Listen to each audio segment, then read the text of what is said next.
Okay, we are here today and we're going to talk about fish and shellfish. What we have here is a whole salmon. It is gutted. This is what's also called eviscerated when the guts are removed. You always want the guts removed from a fish. You want this completely cleaned out. If it's not, it will go bad from this out. So this is what permeates, and any fish that you get, you want to make sure that it's gutted as soon as possible. This has head on. This also has the scales removed. If I went like this on a normal fish, it would be, you see the scales, but this is scales removed. So this would be suitable for pan-searing when you are pan-searing a salmon. The salmon's delicious. The skin is delicious, crisp. Okay, first cut. The meat goes all the way to here. Oh, let me talk about freshness first. The eyes. You can tell the eyes are not sunken. The eyes are bulging. The gills are a red color, not a brown color. The flesh is firm and elastic. It doesn't stay sunken in. If I press my fingers and those indents stayed there, that would mean that the fish is getting old. So those are the three signs. Bulging eyes, nice red gills, and flesh that springs back. The smell that comes from it should be like a mild ocean smell, not a off odor. All right, our first cut. I'm going to go right to here. If you see inside here, that is the backbone right there. The backbone follows this line all the way down the fish. So we are going to stay on top of this. This will be what we will be cutting. We're staying on top of that fin. With the tip of my knife, I should be able to feel the rib cage. And my knife right now is going to the bone. Right about here is a pin bone. I'll explain that to you in more detail in a moment. But we need to crack through that pin bone to reach the backbone.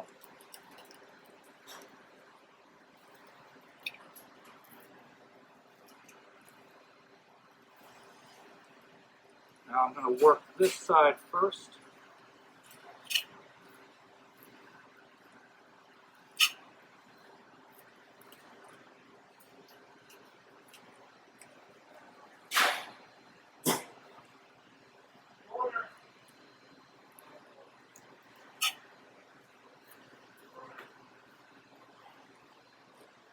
And that's it. That is your salmon fillet. And you repeat the same procedure on the other side. With this fillet, if you run your fingers along here, you're going to see a row of pin bones. These pin bones are easily removed. You just want to hold the flesh in place. But you want to remove these pin bones when you're serving salmon.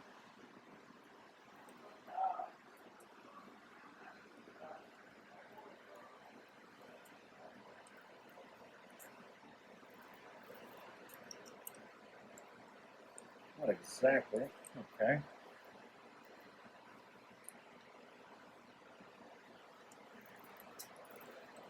This one works better.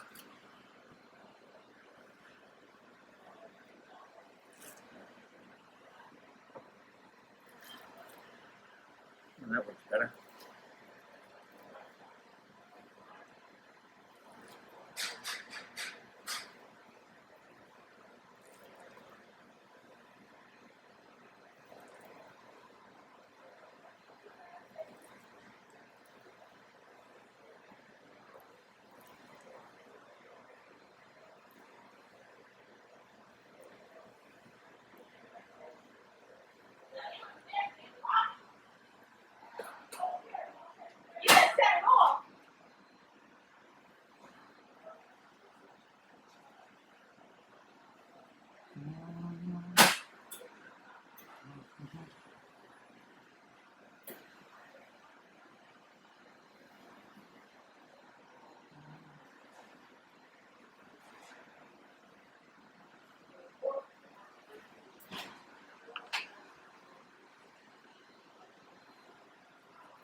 Okay, so pin bone has been removed. I'm just going to clean this up a little bit. Make for a nice, even cut fillet. And now I'm going to skin the fish. This is a scale fish. You could choose to leave the skin on, and that way you can cut it into fillets. But the knife is at an angle. It's probably about a 20 degree angle. You're holding the skin like that, and then you're going to grab the skin. When you're skinning it, it is a motion of the knife and your hand moving down the fish.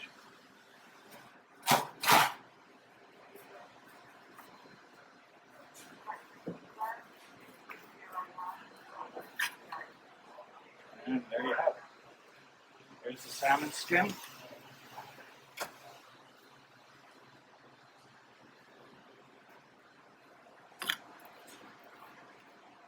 Just want to trim away this excess. This is just fat. And salmon is a very fatty fish, so it's classified as a round fat fish, which means it's suitable for grilling, pan searing.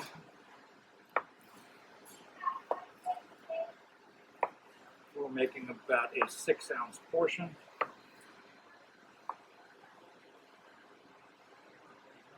About there. And that's it.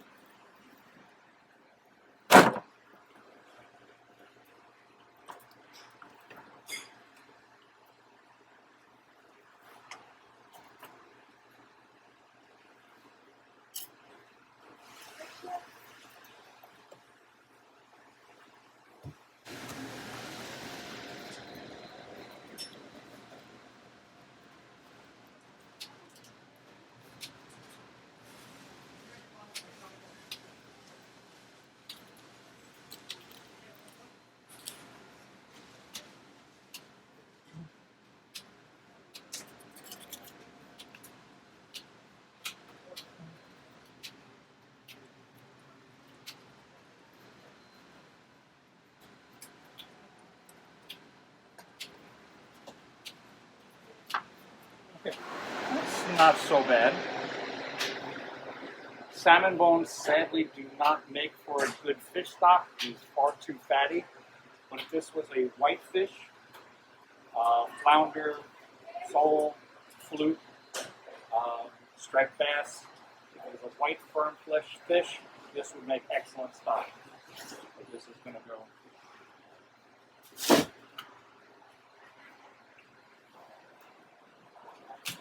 And we repeat the same procedure. Trimming up this part, I want to take off the excess fat.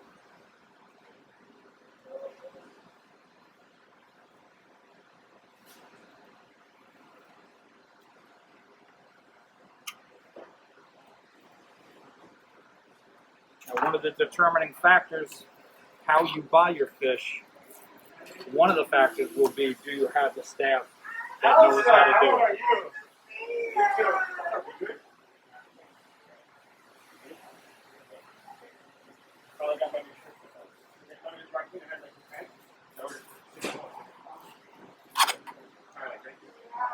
Hello, guys. Hey, Art. Okay, so that's got all the skin removed. That little bit of fat, I mean, there are times, there are chefs that will want to remove that because it is fattier than the rest. But for our purposes, this will be fine. And then again, I'm going to take out the pin bones.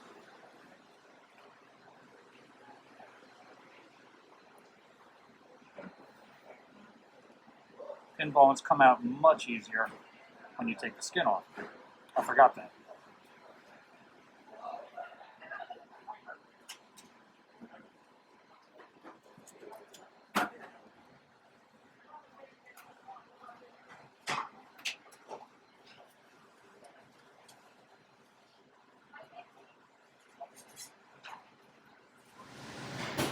Okay, just run your finger along to see if you missed any. we've got it all. Got one up here.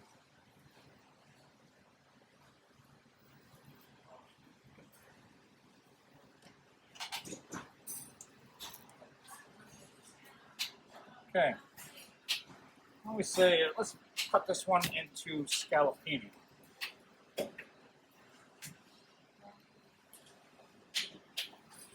Which means you're just going to make it into medallions that can quick be pan fried.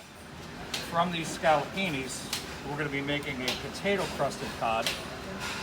And one of the requirements of a potato crusted cod is I want it to cook quickly in the pan. So when you have this size portion versus this, it's the same weight. This is a much larger surface area, but this is much more suitable for pan searing.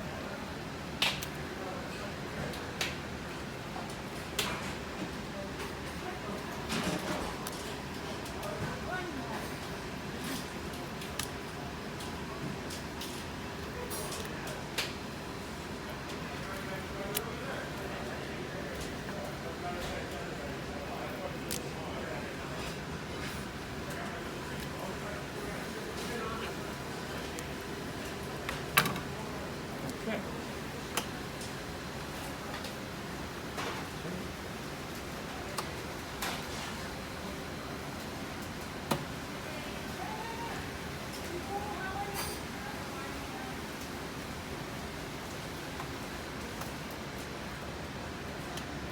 And that's it. That's our salmon filleted and cut two different styles. I didn't do salmon steak. Salmon steak is not as popular as it used to be, but salmon steak was a straight cut through the salmon, the entire salmon, and the bones were then pulled out after it was poached in a pork bouillon or it was grilled. Then the middle bone and the little pin bones would be removed after cooking. That's it. See you guys later. We'll be cooking salmon later. Okay, let's start today's class with shellfish. This is a little neck clam. I want to show you this. This little neck clam, this part is what I call the top of the clam. There are two ways of, it's always going to be the top, and this is, I guess, what's called the neck of the clam. Now, the foolproof way is you dig your knife just into that part, just like that.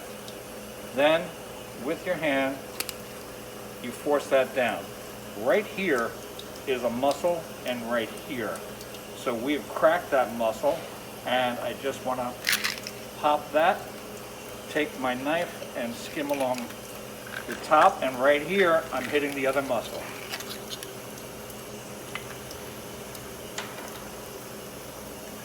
Now, to eat the clam, that's what you want. So you want the clam to be able to be released. You don't want to throw out that juice, but that's what you want.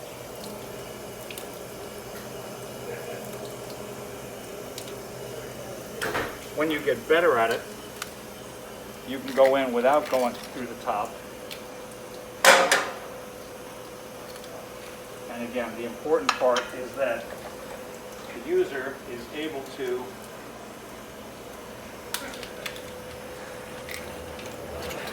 eat that clam, and it slides right out of the shell. That one broke.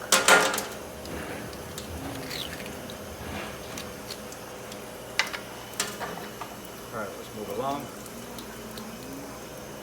Remember, from the top, get the knife in, force your knife down, pop it.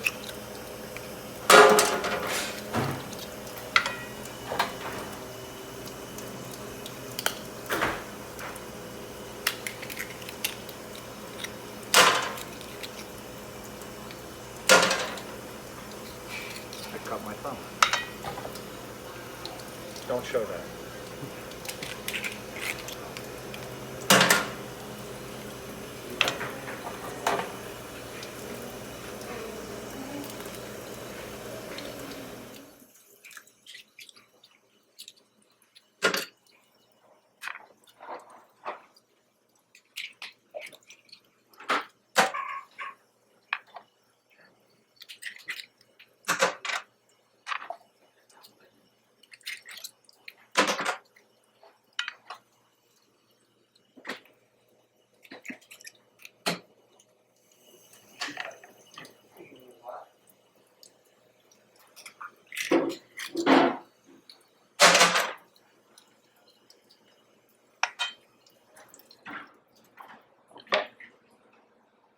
clams are ready. Now we're going to make the topping for our clams. This is just going to be a simple oregano crumb mixture. So we're going to start with panko breadcrumbs. When we're making a dish like this, it's real important. Fresh oregano is vital to this ingredient. Like anything, it's all about having the freshest, best ingredients, and you're going to have great food. I want to demonstrate how to crack and mince garlic.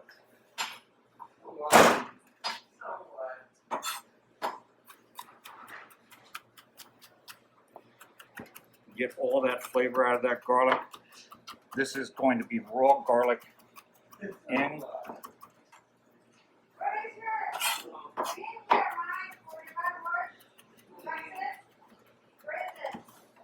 So it's a real quick mince. So I've got 2 cloves of garlic,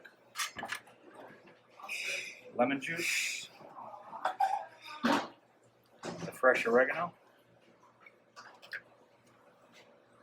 fresh parsley, and extra virgin olive oil. Okay.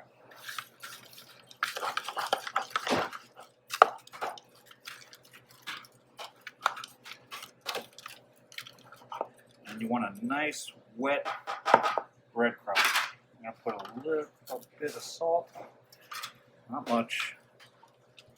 And then I'm going to top each of my clams.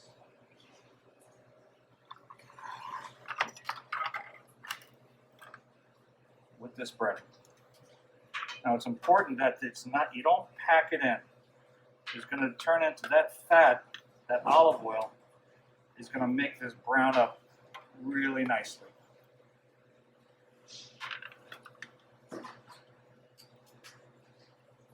So it's going to be a crispy, flavorful crust. You'll really taste that oregano.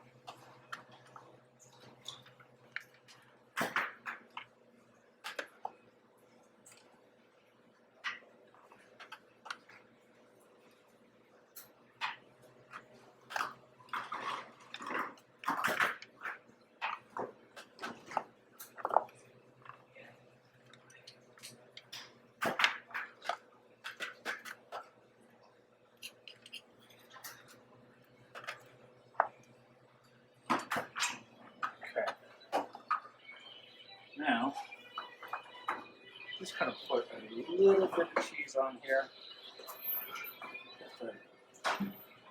I don't want cheese to be so strong.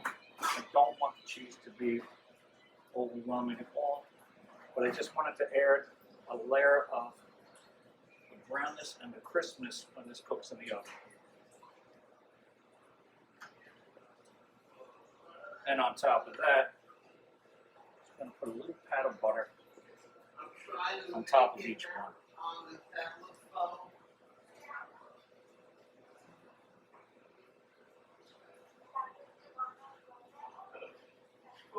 I get so tired when I have to explain to you.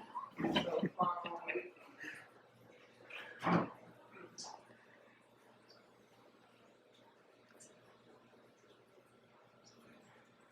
Okay. That's it. It is ready for the oven. Clams oregano. We'll be back in a few minutes. We've got Blue Point oysters. They have been scrubbed. I want to show you how oysters like that from the side. So you can, this is the top of the oyster, and this is the part right at that tip is where we're going to put our oyster knife. Oyster knives are very particular tools. Don't even try opening an oyster without an oyster knife. This goes in. You get it in. When you start to feel like you've got that shell and you're in there a little bit, just give it a little pop. And then once you're in, you wiggle your knife and you press it above that muscle. The muscle that holds it is right here. So we're just going to disconnect that. I got an oyster. Okay, let's do that again. That's the top. This is the part where you get in. You want to be careful and you want to hold your oyster in a rag like this. Get it in until you feel like it's caught something, and then twist your knife. You feel that muscle pop. It opens just like that. Take your knife out and slowly just pry that and break that muscle. Again.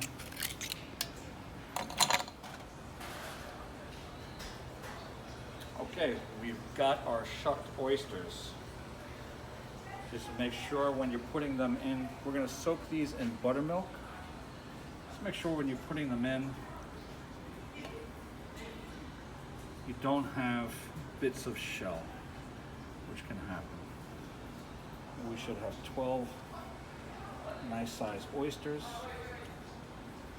And this is going to be a traditional New Orleans dish of oysters po' boy. We soak it in buttermilk. And we're going to season that buttermilk. We don't want that juice in there. We're going to season that buttermilk with just a pinch of salt and some white pepper.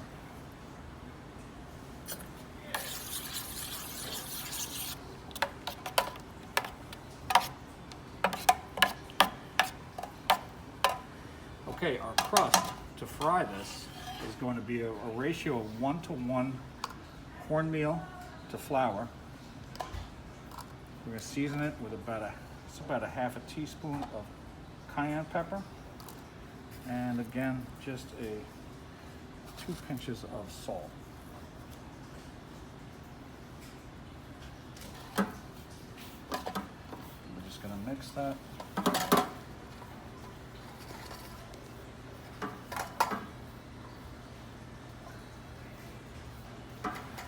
Ready for frying.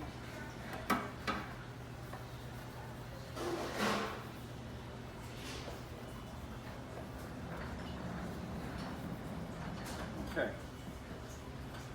It's real basic. There's your crust. So I'm going to take an oyster at a time.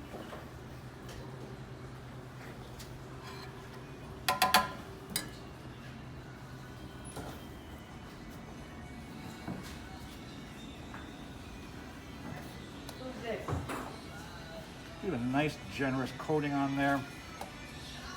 When we bring it over to fry it, we'll shake off any excess crust. But you want a nice coating on that oyster.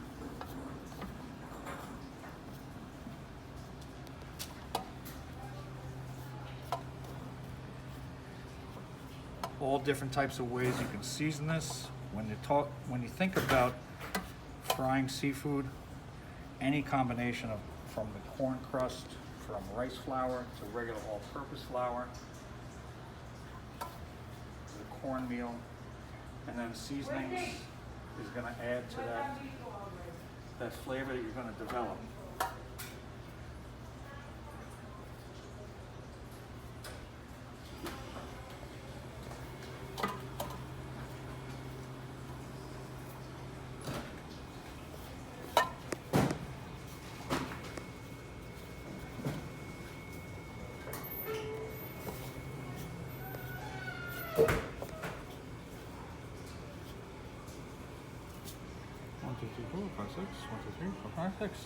Okay, we got it. I'm just going to sprinkle a little bit more on here just to make sure it doesn't gum up. It's important that when you're frying and applying a batter like this, that you get it to the fryer as quickly as possible. If you don't, that coating that you put on is going to become wet and almost doughy, like a batter, and you don't want that. So you want it right from this state, right into the fryer. Okay, we'll be back in 2 minutes when we fry these up. Okay, remoulade sauce. We're gonna make a real simple remoulade. Remoulade, it has a lot of purposes. For this today, we are going to use remoulade as a coating to help our potato crusted salmon, which you'll see later. but it's also a great accompaniment to fried fish. So it starts off with mayonnaise, and then we add these ingredients. We've got capers, relish, mustard, parsley, tarragon, lemon juice, and that's it. And then this will make just a great sauce to accompany fried fish. If you wanted to color it, you could color it with paprika. You could color it with a little bit of ketchup. A lot of New Orleans dishes call for ketchup in their sauce.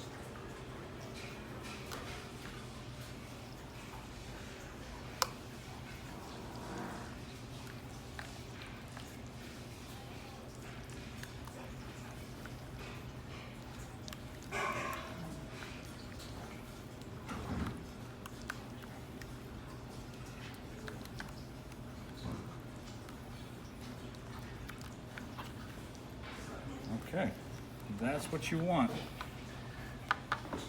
This will be a delicious sauce for our fried oysters, which we'll get to next. Our fryer is just perfect. We're going to shake off any excess of this batter. We're just going to fry them until they're golden brown.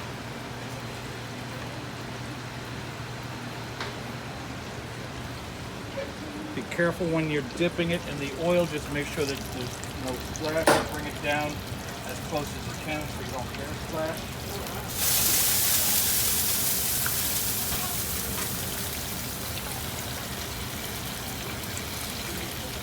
Give those about a minute.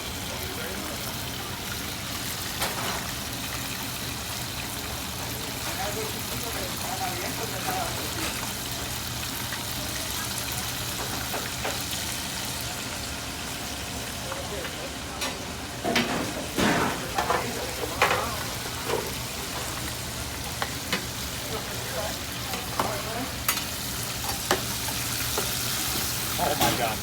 Oh my God. This is going to be, that's what we want. Nice, crispy. A little acid from the buttermilk and the corn, a little bit of heat.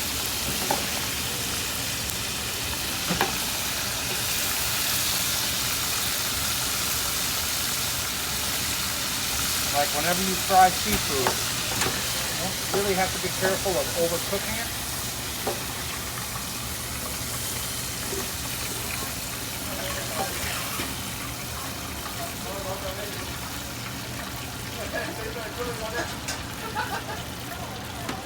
Okay, let's assemble our sandwich.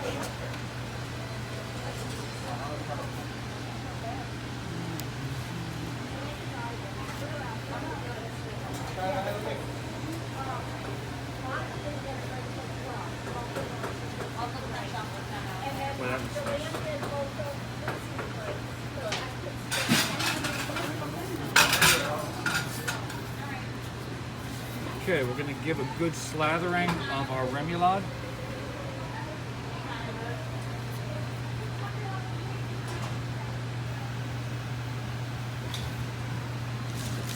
Oysters first.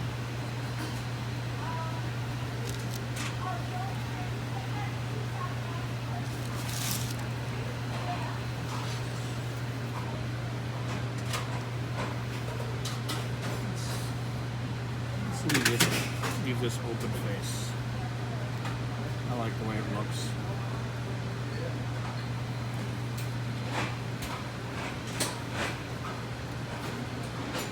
We're going to serve this on a potato roll.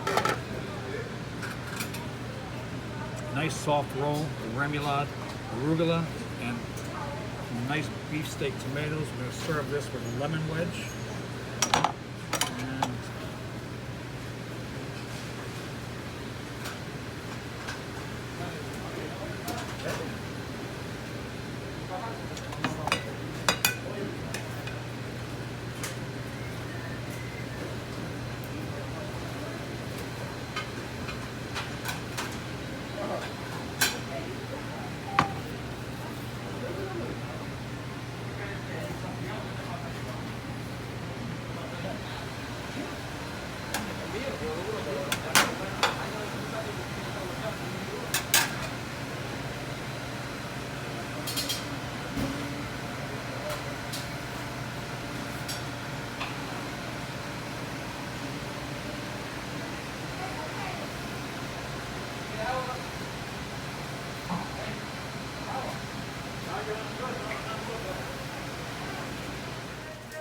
Okay, we're gonna make our potato crusted salmon now. That remoulade we made earlier, you're gonna see that come into play. It's just a russet potato on the box grater through the large hole. And I want nice fresh potato. I do not want to put these into water, so I want to work quickly.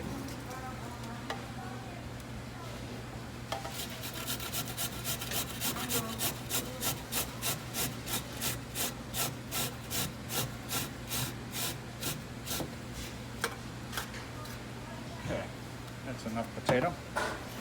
Each of these salmon, these are the salmon medallion or a scallop of salmon that we cut earlier. And we're just going to a little bit of the remoulade on each one.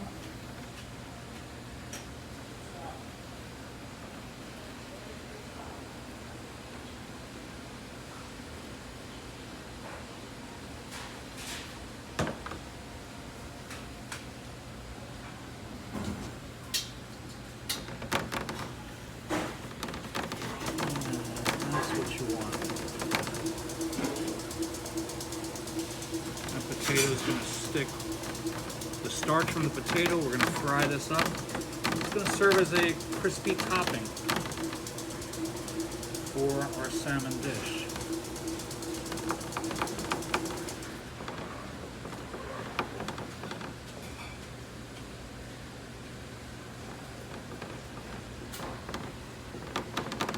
That's it. You really need that starch. That starch from the potato is going to hold it together. So I'm pressing this down. I'm just going to season with a little bit of salt and pepper.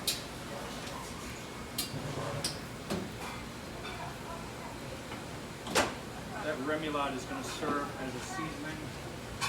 That's going to season up the entire dish. Okay. So let's go over and fry these. Okay, we want a generous amount of oil. I don't want to it's not pan fry, it's not saute, but I just want enough oil. You see that oil is ready. The pan is nice and hot.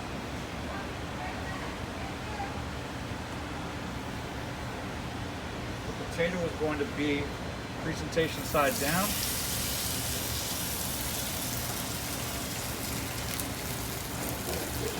Yep.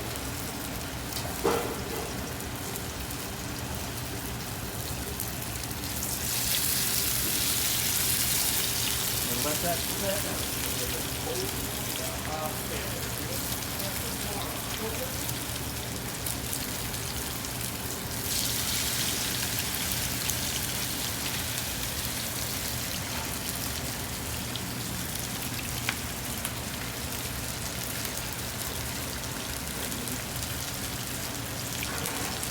We'll let those potatoes bind together as it sautés and it starts to get crisp.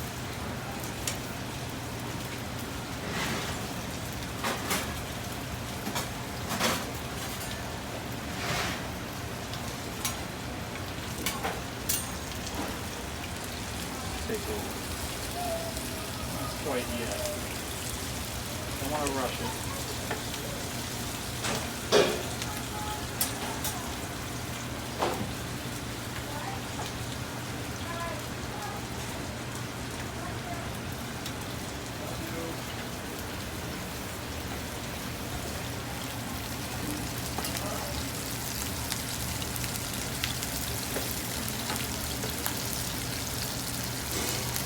Does look good.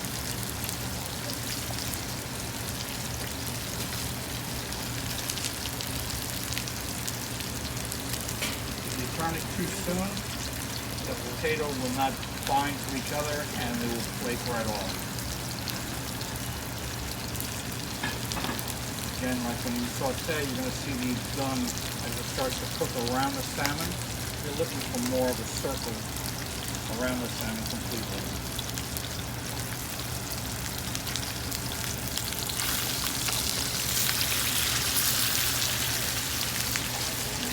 What you want.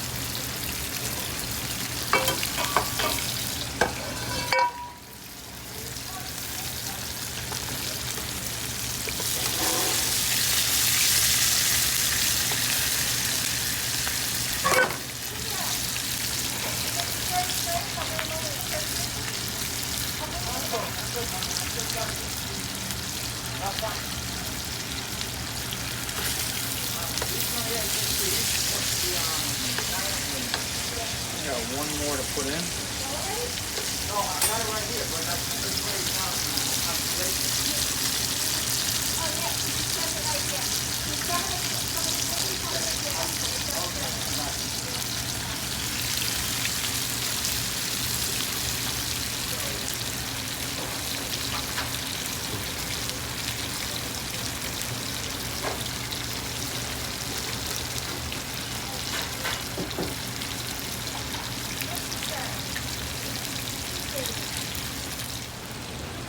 Salmon is a fatty fish, and because of that, I really like to bring out the crispiness because it brings out that fat, it leaves less fat in it. So I'm going to finish these in the oven very quickly. Because the salmon, especially grilled or pan-seared, I like a nice crispy coating.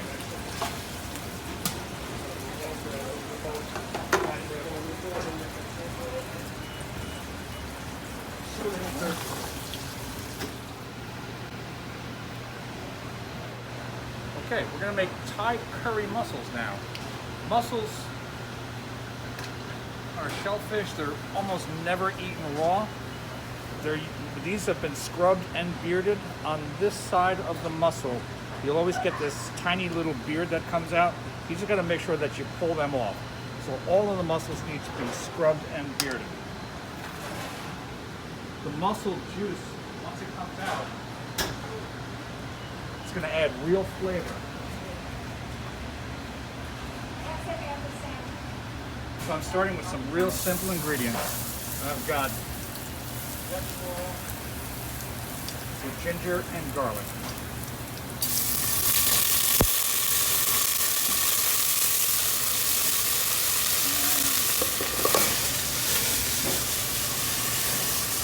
Just want to sweat that a little bit. I want to get the flavors in the oil.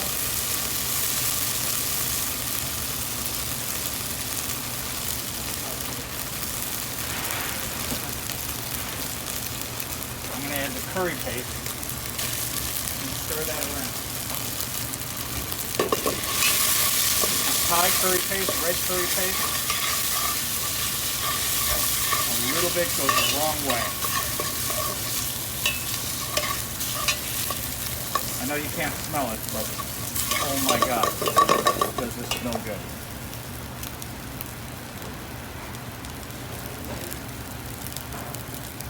Okay, we're going to add coconut milk.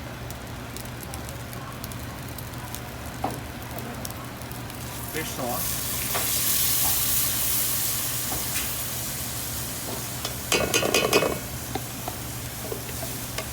Got our coconut milk.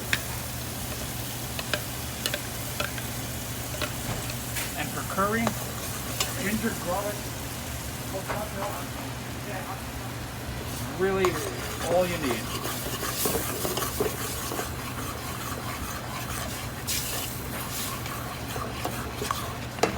All right, we're going to get that, bring that to a gentle simmer.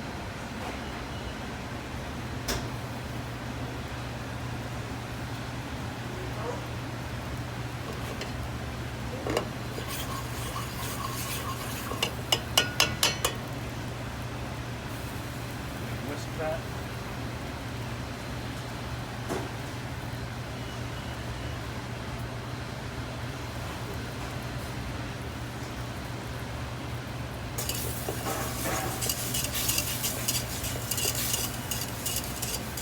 Such simple ingredients. We could have done mussels in a lemon wine sauce or mussels in a red sauce, which are both very popular. I just wanted to show you a different flavor, a different sort of dipping broth. Mussels are typically served with a dipping broth. Okay, we are almost ready. That's nice and smooth. You can see the curry paste.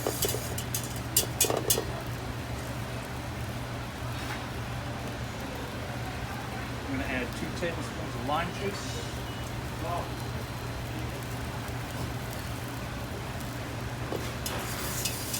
Okay, we've got a nice rolling simmer. I'm going to add my cleaned mussels right into. This will take about 5 minutes. All the mussels need to do is open up. We're going to cover that. We'll be back in 5. Okay, the mussels have just opened up. So I'm going to finish this with 2 of my favorite Thai seasonings. This is Thai basil and cilantro. So I'm just going to toss that in.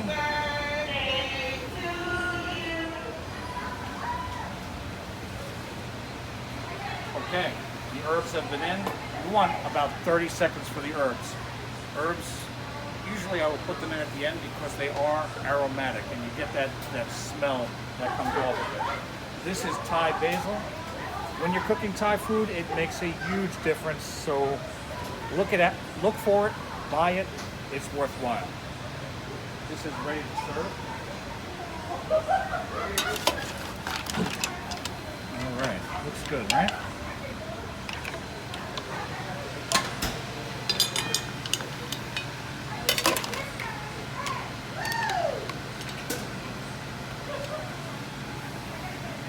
And you want plenty of broth. You would serve this with a grilled piece of ciabatta, but some sort of crouton to sop up all these juices. Because that's what really makes the dish.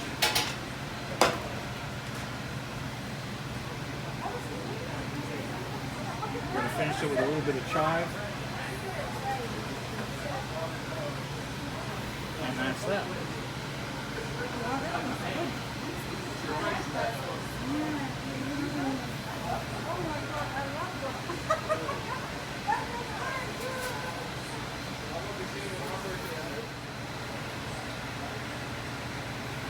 Oh my God.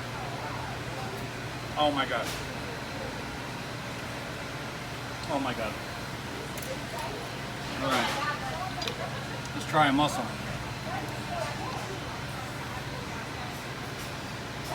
Get a little bit of that broth. Oh. There aren't words. Now let's look at the salmon. That's it. You want a nice crispy coat. That potato will be done like a hash brown. Some people like their salmon a little bit pink, but we cooked ours to about 145 degrees, and it is nice, tender, moist. You got the crisp potato coating. Ideally with this would be a lemon beurre blanc sauce, which we'll do next week.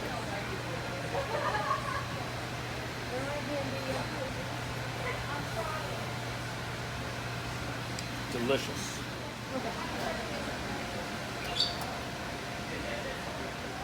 Looks good.